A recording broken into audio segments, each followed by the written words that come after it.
جنہوں نے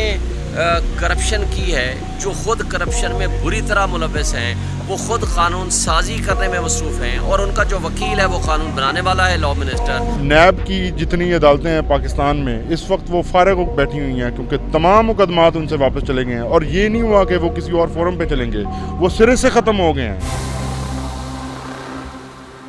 نیب ترمیم کے وجہ سے کیس کے وجہ سے کیا فرمائیں؟ دیکھیں، میں سمجھتا ہوں کہ نیب ترمیم کا کیس ختم ہو جائے گا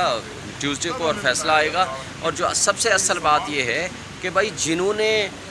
کرپشن کی ہے، جو خود کرپشن میں بری طرح ملوث ہیں، وہ خود قانون سازی کرنے میں مصروف ہیں، اور ان کا جو وکیل ہے وہ قانون بنانے والا ہے، لاء منسٹر، اور سارے یہ ملی بھگت کر کے کرپشن کو جائز قرار دے رہے ہیں اور اپنے مقدمے ختم کرا لیے۔ یہ نہ آئینی ہے نہ یہ قانونی ہے۔ سر، کل احمد خان صاحب نے کہا کہ وکلا طریق شروع کرنے جا رہے ہیں، جبکہ عطا اللہ صاحب کہہ رہے ہیں کہ چند ایک وکلا کے ہونے سے وکلا طریقیں شروع نہیں ہوتی، اس پر کیا کہیں گے؟ وکلا تحریک انشاءاللہ آغاز ہو رہی ہے 7 تاریخ سے، اس کے لیے آل پاکستان لائرز کانفرنس رکھ دی گئی ہے۔ اس دن سے لے کر انشاءاللہ پرماننٹ بیسس پہ یہ ہمارے پروسیڈنگز بھی ہوں گی، پروٹیسٹ بھی ہوگا، تو جو قانونی، سیاسی اور جائز آئین کا مطابق ہمارا حق ہے وہ ہم انشاءاللہ لے کر سر، آپ سمجھتے ہیں کہ عمران خان صاحب کو سائفر کیس میں بھی ریلیف مل جائے گا؟ انشاءاللہ، کیونکہ کل تاریخ لگی ہے، 2 تاریخ کو انشاءاللہ ضمانت ہو جائے گی۔ سر صاحب یہ فرمائیے گا، کل خان صاحب سے آپ کی ملاقات ہوئی تھی، خان صاحب کے کیا جذبات تھے اور انہوں نے اپنی قوم کو کیا میسج دی؟ دیکھیے جی، خان صاحب کے جو جذبات ہیں وہ قوم کے ساتھ ہیں۔ خان صاحب اس مہنگائی کے اوپر بہت زیادہ پریشان ہیں، خاص طور پر جو یہ بجلی کے بلوں کے اوپر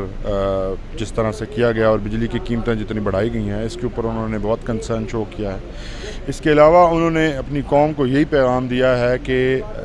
آزادی کے لیے قربانی ہمیشہ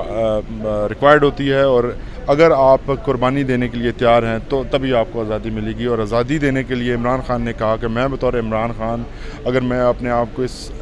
قابل سمجھتا ہوں کہ میں اپنی قوم کو لیڈ کروں، تو میں سب سے پہلے اس قربانی کے لیے تیار ہوں، اور میں یہاں پہ جیل میں بند ہوں، اور میں اس آزادی کے اوپر جو میرا سٹانس ہے میں کبھی کمپرومائز نہیں کروں گا۔ سر، عمران خان صاحب کی پٹیشن پر سپریم کورٹ میں نیب ترمیم کی وجہ سے جو ہے آج سماعت تھی اور منگل تک ملتوی بھی ہوگی ہے، کیسا دیکھتے ہیں کہ کب تک یہ جو نیب ترمیم کی گئی تھی پی ڈی ایم کے دور میں، اگر یہ کالعدم ہوتی تو کیا اس پر امپلیمنٹ ہوگا؟ جی بالکل ہوگا، ہم ہوپفل ہیں، کیونکہ یہ آرڈر سپریم کورٹ کا ہوگا، اور سب سے بڑی چیز یہ ہے کہ اس کو صرف نیب ترمیم کہنا شاید ان کے ساتھ تھوڑی سی زیادتی ہو جائے گی، کیونکہ یہ NRO2 تھا۔ NRO2 کو ریورس کرتی ہے سپریم کورٹ آف پاکستان، تو یہ سب پاکستانیوں کے لیے جو ہے وہ ایک خوش آئند چیز ہوگی کہ کتنی افسوسناک بات ہے کہ بجلی کے بل جو عام آدمی کی 50,000 60,000 ہوتے ہیں، اس کو تو حکومت معاف کرنے کو تیار نہیں ہے، لیکن جو یہ کرپٹ سیاستدان تھے جن کو عدالتوں نے ملزم اور مجرم ڈکلیئر کیا ہے، اور اس کے بعد ان کے اوپر یہ اربوں خربوں روپے کے کیسز چل رہے تھے، صرف ایک چھوٹا سا ایکٹ لائے ہیں اور وہ تمام کیسز اس وقت ختم ہو گئے ہیں۔ آپ کو پتہ ہے کہ